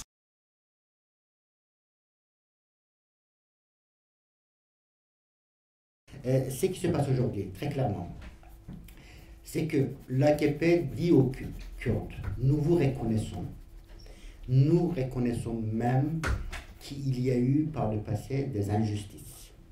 En contrepartie de cette reconnaissance, il faudrait que vous, les Kurdes, vous réintégriez la nation turque et sunnite musulmane. Cela nous fait penser exactement à ce qui s'est passé par rapport aux Arméniens entre 1908 et 1914. L'une des clés du génocide se trouve dans le référé arménien de rejeter ce statut de vassal volontaire. Et je crois que de ce point de vue-là, ce que Gaïd disait, comment on va analyser la question de la domination est centrale. Le contexte, fort heureusement, est absolument différent. On n'est pas du tout dans le contexte de 1914-1915. Il n'en reste pas moins qu'on voit très clairement ce chantage se formuler. Sur la question des archives, à la limite, on va dire désormais, d'accord, on peut laisser de côté les archives françaises, anglaises, américaines, allemandes, suisses, de Vatican, tout ce que vous voulez. Mais ne serait-ce que les archives ottomanes et les mémoires unionistes. Parce que là, j'ai pas mal lu récemment les mémoires des membres d'Union et Progrès, ne laissent aucun doute, mais absolument aucun doute, qu'il s'agit d'une opération menée depuis Istanbul. On sait d'ailleurs que maintenant, il n'y a pas eu une seule Teşkilat-ı Mahsusa, mais bien deux Teşkilat-ı Mahsusa. On a énormément d'éléments de savoir pour comment ça fonctionnait, etc. Donc, ne serait-ce que les sources en turc, abstraction faite de l'ensemble du reste de la littérature. Je rajoute ne aussi laisse pas de doute sur cela. Les sources aussi sur tout le processus d'expropriation qui sont sorties assez récemment. Et juste un dernier point. Le chef d'état-major, donc énormément de documents ont disparu bien entendu, mais en même temps le document concernant par exemple le mariage des jeunes filles et après les veuves, après les confiscations, etc. Le chef d'état-major a dit qu'on pouvait effectivement autoriser toutes les archives, même si on sait que ce n'est pas le cas, pas les archives de cadastre.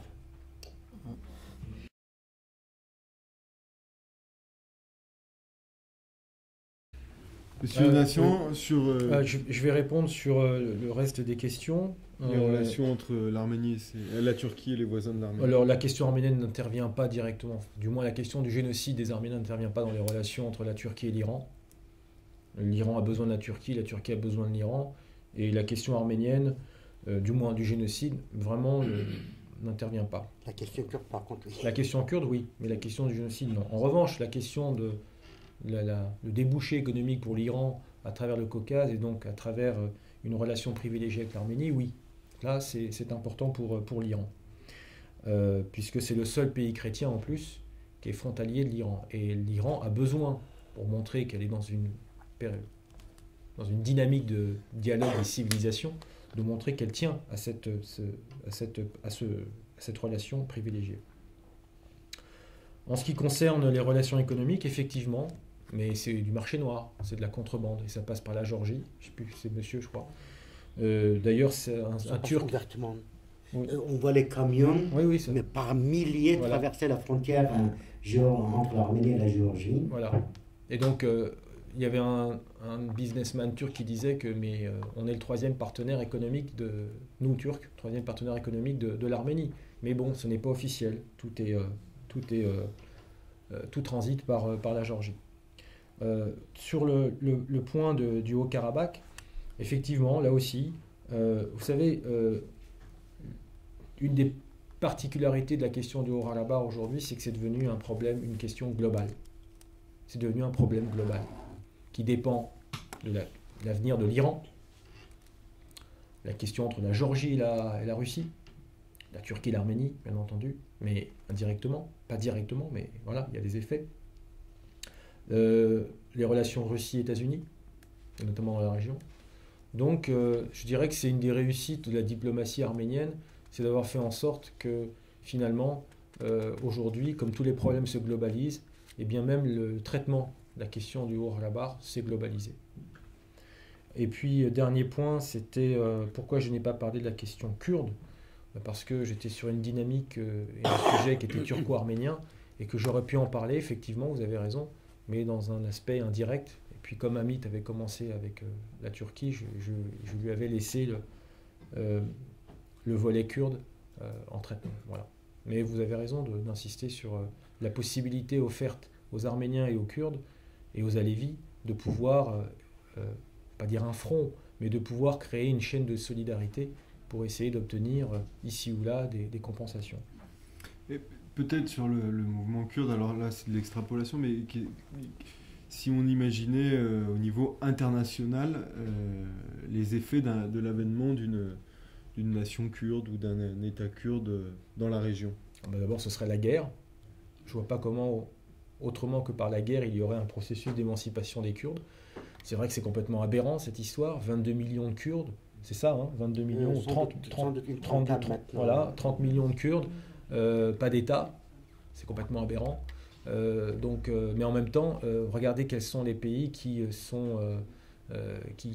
dominent les Kurdes. La Turquie, la Syrie, l'Irak, l'Iran. C'est pas des régimes faciles. Hein. Alors c'est vrai que l'Irak maintenant, les Kurdes d'Irak sont plus ou moins émancipés et sont quasiment, c'est une indépendance de facto. Il reste plus que la question du pétrole à régler peut-être.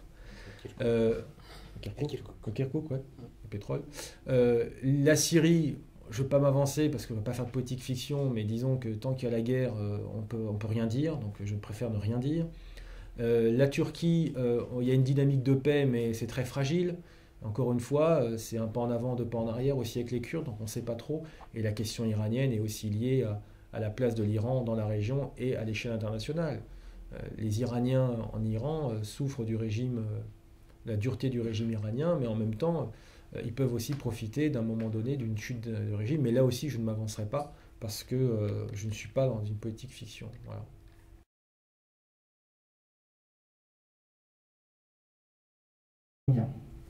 Ah ben, il finit nulle part et il commence partout. C'est intrinsèque.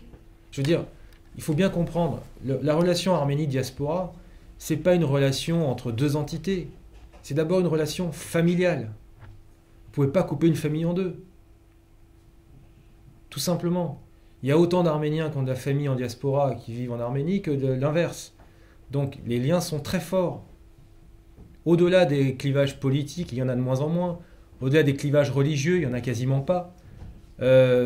Ethniques, parce qu'ils sont tous français, américains, canadiens, mais ils sont d'origine arménienne, donc il y a une double culture. Ils ne vivent pas en Arménie. Mais justement, donc ils sont encore plus durs. Parce qu'ils ne vivent pas en Arménie. Mais ça ne veut pas dire qu'il n'y a pas des spécificités. Je suis bien d'accord que l'Arménie répond à des logiques de réalité, de pragmatisme. Ils ont leur propre agenda, les autorités en Arménie. Mais la diaspora, dans ce monde globalisé en plus, n'oubliez pas ça, dans ce monde globalisé, où il n'y a plus de frontières, on est dans un système d'interdépendance, j'ai fait exprès de le dire dès le départ. Eh bien, dans ce monde globalisé où vous pouvez vite circuler, et où diaspora et Internet, ça fonctionne à merveille, par définition. On reconstitue une Arménie sur Internet, quand on est la diaspora arménienne. Quand on est la diaspora libanaise, c'est pareil. La diaspora chinoise, c'est pareil. Bref, ce monde de la mondialisation, ce monde globalisé favorise les États qui ont des diasporas. Aux États d'en faire un atout et pas un handicap. Aux États de participer, de mettre en place une diplomatie transnationale et pas uniquement de type réaliste traditionnel. Donc ça, c'est important. Et sur l'économie arménienne, oui, j'ai dit dès le départ que l'Arménie était quand même assez dépendante de la Russie. Je l'ai dit en creux à travers les protocoles. Mais effectivement, vous avez un blocus d'un côté de la Turquie, de l'autre côté, vous avez le blocus de l'Azerbaïdjan. La Russie est le principal fournisseur et même contrôle quasiment le monopole énergétique de l'Arménie, même s'il y a des ouvertures ici ou là, mais c'est encore timide. Mais c'est aussi à l'Arménie de favoriser les investisseurs étrangers en luttant contre la corruption, en favorisant une transparence des marchés, etc. etc. Mais ce n'est pas que l'Arménie qui a un problème de corruption. Je pense qu'en Azerbaïdjan, le gouvernement est bien placé pour savoir ce que c'est que la corruption, en Géorgie aussi. Bref, il ne s'agit pas de diaboliser les uns ou les autres. Mais moi, je pense sincèrement, imaginons que la Géorgie, l'Arménie, l'Azerbaïdjan puissent créer les conditions d'une confédération. Et ce n'est pas une idée occidentale, ce que je vous dis là. C'est une idée qui date de 17-18, des élites de l'époque, qui étaient très loin d'imaginer que ça pouvait être une idée occidentale. Si ces trois États pouvaient considérer qu'il y avait un intérêt commun à éviter la domination russe, occidentale, iranienne, turque, etc., mais c'est n'importe quoi quelque part ce que je dis, parce que j'y crois pas quelque part. Mais en même temps, ça existait. Donc c'est possible. Donc qu'est-ce qu'on fait? Merci. Monsieur Bozarsan, vous vouliez rebondir? Oui, très brièvement. Effectivement, en Turquie aussi, on dit la diaspora et l'Arménie sont deux entités différentes. La diaspora manipule l'Arménie, etc. Je pense que là aussi, ça renvoie à ce registre de domination. Qu'est-ce que c'est la domination? La domination, c'est le déni de subjectivité. Autrement dit, l'autre n'a pas le droit de dire qui il est, je vais dire qui il est. Donc je vais dire qui est l'Arménien, comment il agit, etc. Et seul moi, Turc, j'ai le droit de le dire. Je pense que là, il faudrait vraiment qu'on passe à une autre façon, à une autre gymnastique intellectuelle. À une autre gymnastique intellectuelle, c'est-à-dire que lorsque les Alévis disent « nous ne sommes pas nécessairement musulmans », c'est qu'effectivement, ils ne sont peut-être pas nécessairement musulmans. Si les Arméniens disent « mais bien sûr qu'on est de la diaspora, bien sûr qu'on est de l'Arménie et de la Turquie », l'arménité en Turquie est partout aujourd'hui. Et en même temps, nous sommes la même entité. Je pense que là, il faudrait quand même qu'on reconnaisse ce droit à la subjectivité. Je veux dire, les Arméniens ont le droit de savoir, de dire qui ils sont, d'exprimer ce qu'ils pensent. Et concernant la question de la Russie, je crois qu'on n'a pas assez travaillé sur les empires. L'empire russe ne s'est pas dissous peut-être. Peut-être qu'effectivement les dynamiques baltiques étaient très différentes, mais n'oublions pas que dans la plupart des cas, y compris les républiques, ne voulaient pas nécessairement une séparation. L'empire s'est dissout de l'intérieur, mais pas nécessairement dans ses périphéries. Et j'ai l'impression que cette dynamique qui est intégratrice, qui lie chacune de ses composantes à Moscou, sont des dynamiques encore extrêmement fortes que ni l'Iran ni la Turquie n'arrivent à remplacer. Et on voit d'ailleurs qu'aujourd'hui, l'Azerbaïdjan et la Géorgie deviennent quand même relativement dépendantes de Moscou.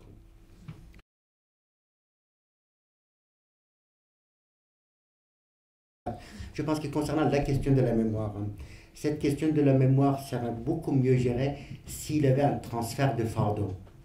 Qu'est-ce que j'entends par le transfert de fardeau? Il faudrait que le bourreau ou les descendants de bourreaux portent le fardeau sur leurs épaules pour que les descendants de victimes ne sentent plus le poids. Je pense que tant qu'un tel transfert n'est pas fait, il est très difficile que les Arméniens puissent sortir de cette problématique de la mémoire. Et en même temps, je partage, sans être arménien, je partage parfaitement ce qu'il dit Gaïs. Il faudrait qu'à un moment donné, il y a dans le vécu, parce qu'il y a d'autres possibilités de se réaliser comme une communauté nationale ou tout ce que vous voulez, une sorte d'allègement de ce poids mémorial. Mais je pense que le temps est venu pour que la Turquie, dans toutes ses composantes, porte désormais ce fardeau. Concernant la deuxième question, effectivement, les identités en Turquie sont d'une extraordinaire complexité. Selon l'historien Kemal Karpat, qu'on ne peut pas accuser d'être un anti-turc ou je ne sais plus quoi, quelques 40 à 50% de la population turque sont descendants des éléments balkaniques ou caucasiens. Donc, cela nous montre déjà combien cette question est extrêmement importante. Et pour ceux qui ne connaissent pas, je vous recommande très vivement un film qui s'appelle Khamosh Pani, Les eaux silencieuses. C'est un film pakistanais.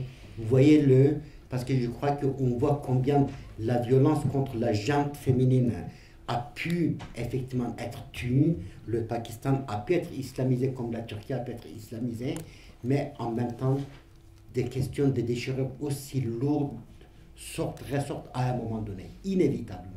D'où le fait qu'aujourd'hui, c'est centaines et centaines de milliers de personnes qui se découvrent arméniens.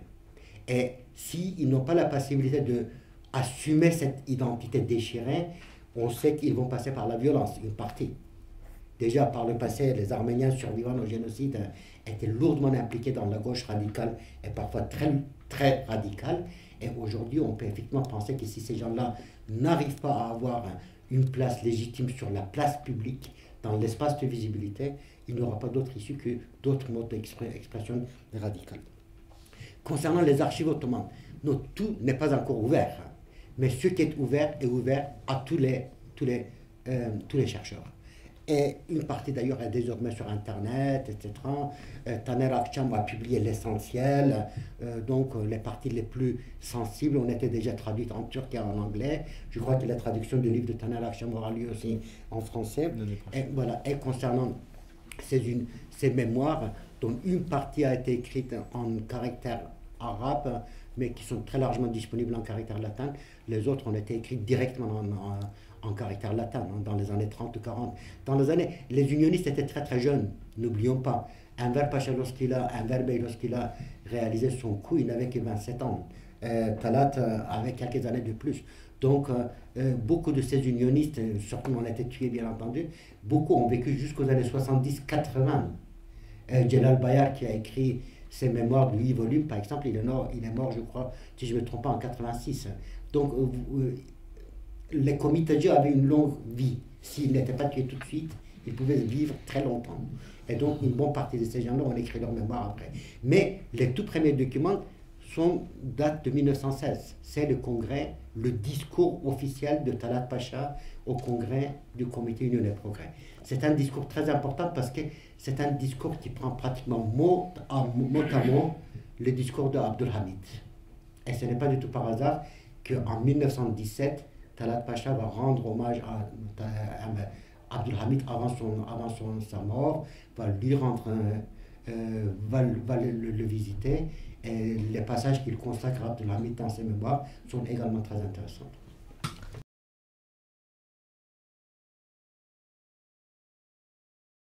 C'est que autant l'Arménie est le sujet de son histoire, autant les Arméniens diaspora sont les objets de leur histoire, et pas les sujets. Et c'est ça la grande différence. Lorsque les Arméniens en France ou ailleurs réclament la reconnaissance, revendiquent la reconnaissance du génocide des Arméniens, c'est pas forcément pour imaginer que derrière il y ait des réparations, etc. Peut-être, je ne sais pas, je n'ai pas à parler au nom des Arméniens, je n'ai pas la prétention, ce n'est pas mon rôle. Mais je pense qu'il y a déjà une demande d'historicité. Est-ce qu'on va tenir compte de cette histoire ?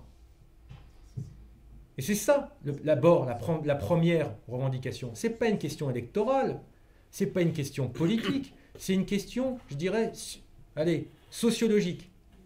D'où je viens, qui je suis. Et cette historicité, c'est valable pour les Arméniens, c'est valable pour tous les peuples qui sont opprimés par l'histoire et dont on ne reconnaît pas la souffrance, l'humiliation. Parce qu'un génocide, c'est avant tout une humiliation qui reste. Donc, la première des choses, c'est ça. La deuxième chose, je dirais que par rapport à l'Arménie, c'est qu'en diaspora, vous n'avez pas de mode de régulation. En France, on a des modes de régulation. La citoyenneté, les corps intermédiaires, les partis, les syndicats, les médias, etc. Et dès que vous parlez de la question arménienne, quand vous êtes en diaspora, dès que vous changez de volet, vous parlez de la question arménienne, il n'y a plus de mode de régulation. Et c'est la violence dans les propos, Un peu moins maintenant, parce qu'il y a un État qui fédère, mais disons qu'il y a quand même pas mal d'agressivité, pas mal de contradictions. Pourquoi? Parce que je pense fondamentalement que les Arméniens s'admirent ou se détestent, mais ils ne s'aiment pas. Et ça, c'est l'histoire aussi qui le... Pas moi qui le dis. Enfin, sur la question, là je crois que c'est monsieur là-haut, Mofsès, c'est ça, Mofsès Nissanian, qui disait que l'Arménie occidentale dans les traités, ou je sais pas quoi, c'est ça, où est 200 millions d'euros, je ne sais pas d'où sortent ces chiffres, moi je ne les ai pas, et il n'y a jamais dans aucun document international le mot Arménie occidentale. Et... Ah oui, quoi? Lequel? Non, il n'y a pas Arménie occidentale. Non. Mais bon, on en reviendra. Il y a Arménie tout court, pas Arménie occidentale. Mais on y reviendra. Mais non, il n'y en a pas. Mais là, c'est là où je veux en venir. Je veux en venir, sortir de la mémoire. Vous dites, il serait temps, monsieur, mademoiselle, vous avez dit, ou madame, pardon, on ne dit plus mademoiselle, madame, vous avez dit, il serait temps peut-être d'afficher sur un monument le nom des morts. Peut-être, ça aurait dû être fait dans les années 20, ça, déjà. C'est trop, enfin, si c'est fait, tant mieux. Mais c'est pas sortir de la mémoire. C'est cultiver la mémoire. Alors attention, je ne suis pas là pour dire ce qu'il faut faire, pas faire. Mais moi, je pense qu'il y a un effort à faire de sortie de mémoire. Un effort d'autonomisation. C'est-à-dire de s'autonomiser de cette histoire. Faire émerger le « je » qu'il y a en nous. Et pas le petit-fils de « je », l'individualité. Ça, c'est premièrement, c'est très important. Le deuxième effort à faire, c'est l'effort d'objectivation. C'est-à-dire que l'histoire arménienne, il y a aussi des problèmes dans l'histoire, qu'il serait temps de les dire, les révéler. Le troisième effort à faire, c'est un effort d'universalisation. Il faut arrêter de croire que l'histoire arménienne commence en 1915 et s'arrête en 1915. Elle commence avant, elle continue après. Il serait temps aussi, là, de s'inscrire dans une histoire, je dirais, diversifiée. Et pas uniquement parler de 15. Surtout quand on parle de 15, on parle de tout et de n'importe quoi. On ne parle pas des gens. C'est quoi l'itinéraire? On parle de... Voilà, il y a eu le congrès de 1914 du parti Tachnak, la neutralité, l'entrée en guerre, la trahison du CUP vis-à-vis des Arméniens, et puis l'opération de Sarlikamish, et puis... Mais on ne parle pas des gens. On ne parle pas des acteurs. Et il serait peut-être temps d'en parler. Par exemple, je trouve ça complètement aberrant qu'il n'y ait aucun scientifique arménien qui ait fait jusqu'à maintenant une biographie de Talat Pacha. Je crois qu'il y en a une qui se prépare, mais c'est un chercheur turc, je crois, en Suisse. Mais rendez-vous compte, il n'y a pas une biographie. C'est Hans Lucas qui en prépare ouais, c'est pas une étudiante turque aussi. Oui, voilà. Donc il n'y a pas encore une biographie du principal responsable du génocide. Donc vous voyez, il faut diversifier, il ne faut pas uniquement s'arrêter sur le drame comme ça. Et puis un effort de rationalisation. Ça veut dire quoi? Ça veut dire tout simplement sortir de ce carcan victimaire qui est insupportable. Moi, je ne me considère pas comme une victime, je vous le dis, et je ne pense pas être le seul. Et deuxièmement, s'éloigner du concept d'ennemi. Moi, le Turc n'est pas mon ennemi. L'Azéri n'est pas mon ennemi. Si les Azéris ont envie de couper des têtes des soldats arméniens qui dorment tranquillement à Budapest, c'est le problème, malheureusement, c'est grave, c'est du racisme. Mais c'est d'abord et avant tout aux Azerbaïdjanais de régler ce problème de racisme en Azerbaïdjan. Tout comme ils ont récemment déclaré persona non grata et retiré le statut d'écrivain populaire à un vieux personnage azerbaïdjanais qui est un écrivain qui est connu, Ayseli, et sous prétexte, parce qu'il avait déclaré qu'il y avait eu des pogroms contre les Arméniens. C'est complètement aberrant ce qui est en train de se passer là-bas. Mais c'est à la société azerbaïdjanaise de régler ce problème. Et pour le bien du peuple azerbaïdjanais, de sortir de cette domination d'un clan. Et ça, c'est important.